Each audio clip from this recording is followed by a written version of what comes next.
Bonjour, mon nom est Sandra Lacombe. Lacombe, oui, Lacombe. Je me trompe toujours quand je fais mon introduction. Je bafouille tous mes mots. Mon nom, c'est simple. Sandra et Lacombe, je le prononce depuis maintenant 46 ans et plus. Ça devrait aller. Je continue.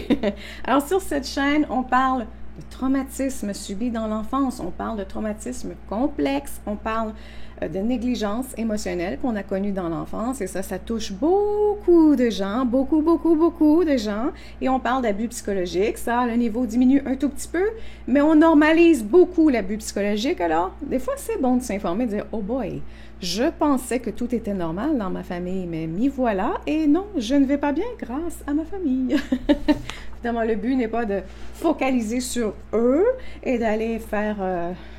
de jouer le bourreau maintenant, de dire c'est terminé, je suis le bourreau. Je fais des blagues. Donc, dans cette capsule, c'est la capsule numéro 2, parce qu'il y avait une première partie où on parle de patrons toxiques, si ça vous intéresse. Hein, la vidéo précédente, c'est celle-là. Et je fais une continuation, puisque sur cette chaîne, on parle de traumatisme complexe, donc surtout subi dans l'enfance, ou du moins peut-être sur une longue période d'années, que ça pourrait être, par exemple, vous êtes en couple depuis l'âge de 15 ans avec la même personne, et ça fait maintenant 15 ans, 20 ans, 30 ans que vous êtes en couple avec une personne très, très toxique pour vous, très narcissique, sociopathe, psychopathe, peu importe, et donc vous en ressortez avec des traumatismes complexes.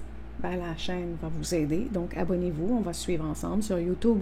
Il y a plein d'informations qui ne sont pas exhaustives, je vous en prie. Ayez le jugement de dire comment je peux intégrer ceci à ma réalité, parce que si j'avais expliqué tous les exemples possibles sur cette planète Terre, on en serait encore ici dans 4000 ans.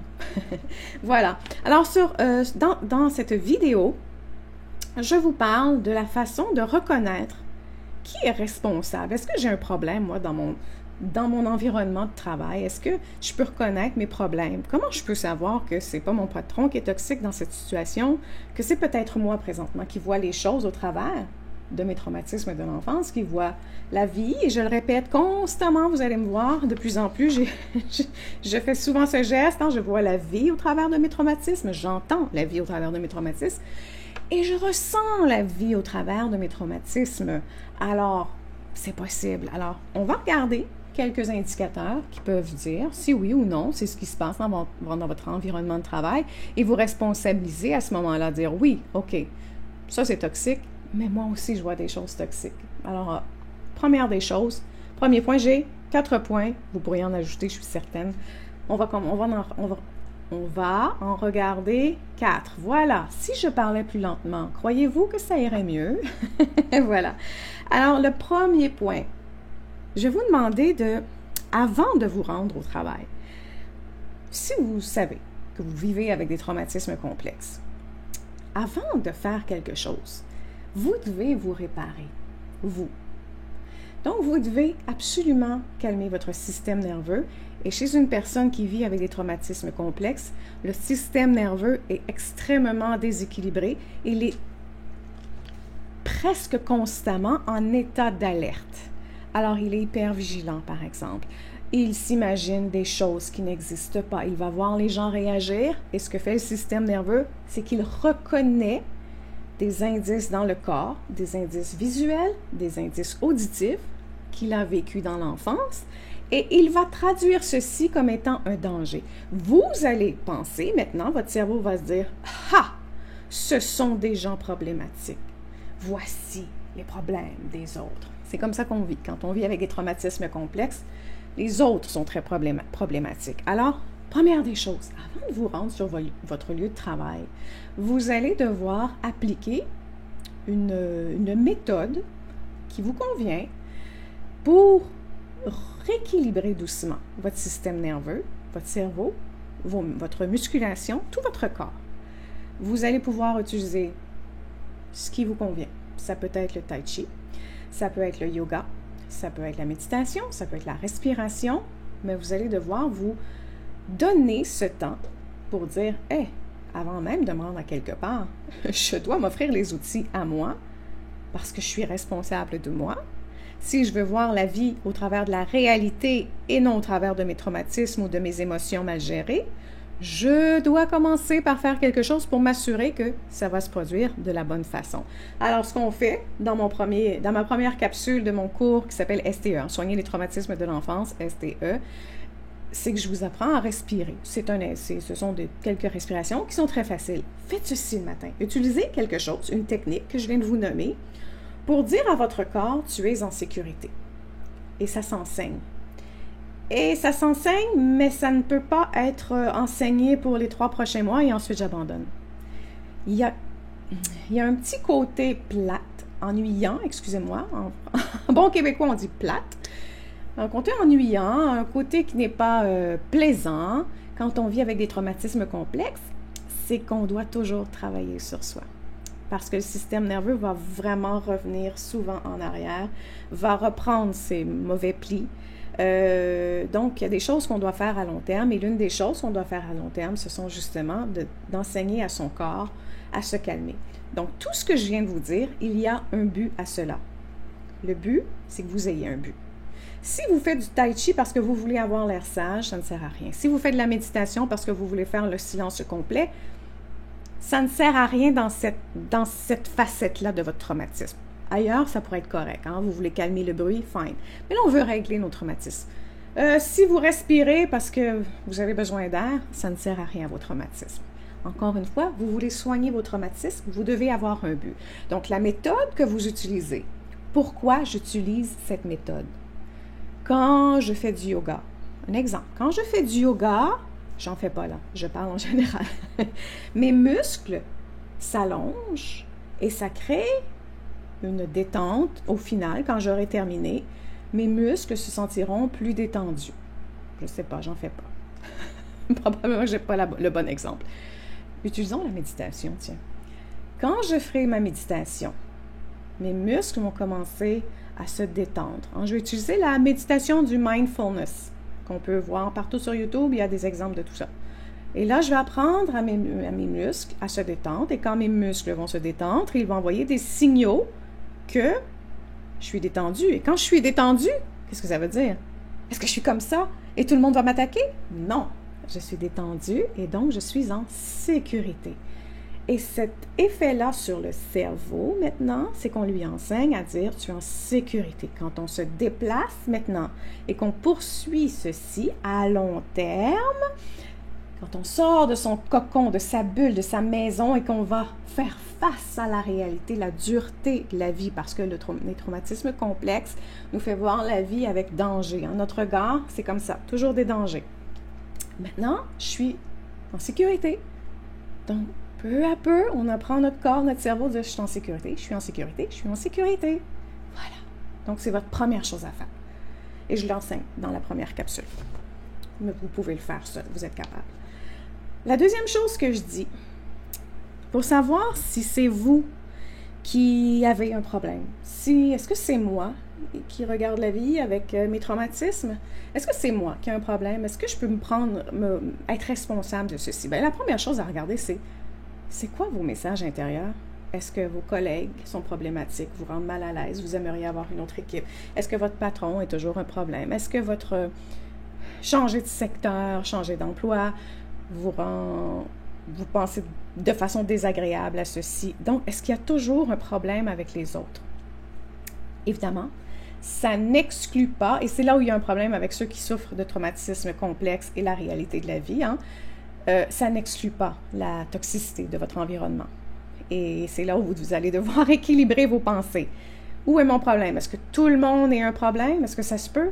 Non, ça se peut pas. Si vous êtes 50 dans un environnement de travail, vous allez en voir 5 à 10% qui sont problématiques plutôt. Les autres ne le sont pas. Mais si vous vous dites « Ah, on sait bien, l'employé sain parle avec l'employé que je juge malsain, tout le monde est malsain. » Ah, vous n'êtes plus capable de différencier le bien du mal. Je pousse un peu la note en disant le bien du mal, là, mais le sain du malsain ou le toxique du non-toxique ou je ne sais pas.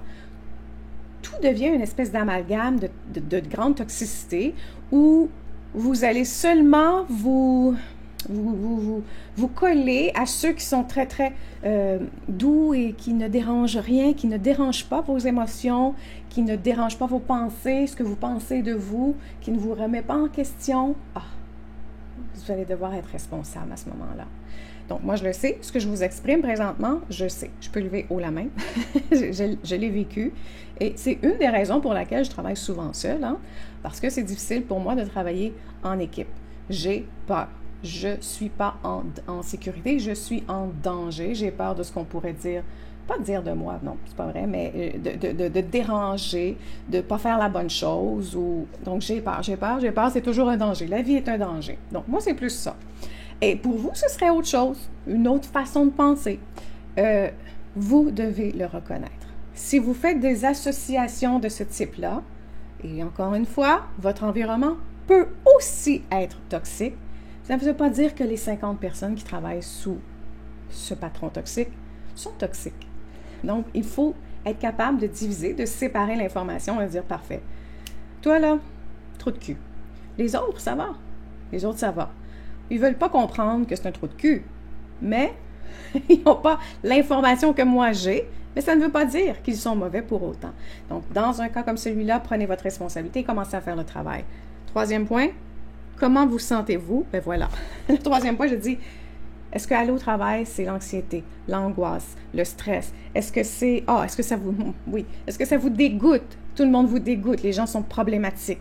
Est-ce que tout est retourné vers les autres? Ou j'exagère dans mon expression ou dans mes mots, dans mon vocabulaire, mais je vous invite à aller voir aussi les pôles, hein? Je suis rien, je vaux rien, je ne suis rien, personne ne me voit, je suis là, je parle à personne. Et là, est-ce que vous me voyez encore? Donc, vous vous écrasez beaucoup quand vous vous retrouvez dans un milieu de travail où vous pouvez être très en colère aussi. Votre responsabilité, c'est votre responsabilité. Ce n'est plus le milieu de travail. La responsabilité, c'est votre responsabilité de soigner vos traumatismes. Si vous ressentez des troubles physiques, hein, vous avez des courbatures, ou je ne devrais pas dire ça, je devrais dire des maux physiques là, qui apparaissent, des tensions qui n'existaient pas, vous ne savez pas pourquoi vous avez ça, vous n'avez pas vraiment fait de gestes bizarres qui vous auraient fait mal. Les fameux troubles. Ah, je ne sais pas ce que vous avez, madame. Fibromyalgie. Ah, quoi? Ah, côlon irritable. Quand vous souffrez de traumatisme complexe, vous avez sûrement souffert de côlon irritable un jour ou l'autre. C'est quasi inévitable. J'exagère là, mais ce sont des troubles qui reviennent souvent. Les troubles gastriques, de digestion, les troubles physiques, oui, ça revient. Donc, si vous subissez tout ça, l'anxiété, le stress, les maux physiques, les maux gastriques, digestifs, quoi d'autre? Je ne sais pas. Questionnez-vous. Prenez votre responsabilité. Donc, le quatrième point, prenez votre responsabilité, soignez-vous. Et on ne se soigne pas de traumatisme complexe, de négligence émotionnelle ou d'abus psychologiques en s'éloignant des autres et en ne faisant plus rien. Ou en fermant boutique de notre tête, de notre cœur, de notre tout. Non. On ne se soigne pas, ça ne se soigne pas tout seul. C'est malheureux. J'aimerais vous dire que si vous passez les 2 prochaines années assis sur votre sofa à écouter seulement ce qui vous plaît à la télé, vous allez en ressortir gagnant. Non. Vous allez, pendant 2 ans, vous éloigner de tout ce qui vous irrite. Le moment où vous allez mettre le pied dehors, c'est fini. Vous retournez au point A. Vous allez peu à peu revenir ressentir les mêmes choses. Malheureusement, ça demande un travail constant. Et j'aime pas parler de temps, mais généralement, on a observé une moyenne de réparation et ça ne fait pas en moyenne de 6 mois à 1 an. Ça demande beaucoup de travail et je ne veux pas vous faire peur. Je dis que simplement, il faut faire un pas à la fois. Vous pouvez faire, comme moi j'ai 10 capsules dans mon programme STE. Faites pas les 10 capsules en même temps à la fois. Prenez une étape à la fois, faites quelque chose. Donc, ce que vous pouvez faire, si vous ne faites pas une formation, si ce n'est pas pour vous, allez en thérapie. Trouvez quelqu'un de confiance, mais trouvez quelqu'un qui sait exactement ce que veut dire traumatisme complexe et qui a beaucoup travaillé dans ce domaine. Parce que ça demande des habiletés spéciales et ça demande une affinité à avoir avec son patient, son client, je veux dire son client, parce qu'il ne peut pas être traité de la même façon qu'un autre client. Et le thérapeute habile doit absolument apprendre à savoir où se situer pour chaque client. Ce n'est pas ma personnalité, c'est ça. alors tu vas accepter ma personnalité. Ça peut pas, ça se fait pas comme ça. Malheureusement en thérapie. Donc si vous ne trouvez pas quelqu'un comme ça, aussi, parce que souvent, quand on a subi des traumatismes complexes, on vit beaucoup avec un manque de confiance envers la nature humaine. C'est pour cette raison que souvent on va aimer beaucoup les enfants ou les animaux ou peu importe. Des choses qui ne sont pas humaines, qui ne nous ont pas traumatisés. Donc les adultes humains vont nous déranger beaucoup. Si vous n'avez pas cette confiance, que vous n'êtes pas capable de vous ouvrir, de parler, de discuter, d'être franc avec vous-même quand il y a une personne face à vous, que vous êtes très mal à l'aise, que ça pourrait prendre 15 ans au lieu de 2 ans, je vous invite à ce moment-là à trouver vos réponses à l'intérieur, mais vous allez devoir être très rigoureux dans votre travail parce que oui, quand on est seul, c'est nous, notre puissance, on est le moteur de tout ça. On est on développe nos propres aptitudes. Donc, vous devez vous trouver ce qui est bon pour vous. Les vidéos YouTube, c'est parfait. Vous faites des petits pas à la fois, une compréhension à la fois. Par contre, il n'y a pas nécessairement d'exercice concret à faire. Donc, on fait attention à ça. Lire des livres, souvent, vous allez avoir de l'information plus précise à ce moment-là, qui est plus développée que sur une vidéo de 10 à 30 minutes, n'est-ce pas? Faire des formations, comme j'enseigne. Le coaching aussi, très, très bon. Par contre, il y a des gens qui, le coaching, c'est pas suffisant. Pour moi, c'est tout ce que j'ai besoin. Moi, la thérapie, ça ne fonctionne pas parce que moi, j'ai perdu cette confiance en la nature humaine, les adultes. Donc, j'ai besoin d'être seule pour ne pas me confronter, pour ne pas confronter mes traumatismes et que mon système nerveux s'engage. Je dois faire ceci tout seul. Ça a été la meilleure technique pour moi. C'est pas pareil pour tout le monde. Vous allez devoir trouver où est le juste milieu. J'ai quelqu'un ce matin qui m'a dit « Hey Sandra, ton cours c'est extraordinaire, mais tu sais quoi, je ne pourrais pas faire seulement que le cours, j'ai vraiment besoin aussi de thérapie. Et je ne pourrais pas faire la thérapie, j'ai aussi besoin de coaching. » Donc les deux, pour lui, c'est la meilleure façon de faire. Voilà. Donc, c'était les 4 points. Découvrez, est-ce que je réagis? Est-ce que je regarde mon corps avec ce que Sandra a dit? Il me semble que je vis beaucoup d'anxiété avant même d'avoir mis le pied là. Est-ce que c'est seulement la toxicité du milieu de travail parce qu'on est 10 et le patron a engagé toute une famille? C'est possible. C'est possible. Donc, faites le pour et le contre. Vous n'êtes pas responsable de tout. Et peut-être qu'il ne serait pas responsable de tout. Et il pourrait être extrêmement psychopathe et oui, être responsable de beaucoup de choses. Mais regardez en vous, est-ce que c'est le psychopathe qui vous rend comme ça ou vous avez toujours été comme ça? Ce serait une bonne analyse à faire, une bonne introspection. Donc, quelqu'un qui est mature fait aussi un travail d'introspection. Hein. Il ne jette pas tout dans les mains du bourreau. Il se responsabilise de certaines choses, comme par exemple, j'étais dans un couple très abusif de nombreuses années. Et oui, j'étais pas celle qui était le bourreau, mais j'étais celle qui restait et qui se battait avec la colère et les mots. C'était ma responsabilité. Je n'avais pas la maturité de me retirer de ceci parce que la manipulation, elle était trop grande. Alors oui, c'est vrai, ce sont des abuseurs. Ils manipulent, ils nous gardent dans la situation, mais je ne faisais pas de travail sur moi durant ce temps-là. Donc, j'aurais dû aussi faire ça. Vous voyez? Voilà. Donc, sur ce, je vous dis, oui, une 3e capsule s'en vient, qui suit la première, qui vous donne les indices, les mots à utiliser, les actions à poser quand vous êtes dans un environnement très toxique au travail. Quoi faire? 3e capsule, prochaine vidéo. Elle est là maintenant, si ça fait longtemps que j'ai fait cette vidéo ou pas, elle s'en vient. Voilà. Alors sur ce, je vous dis, prenez soin de vous, car tout le reste suivra.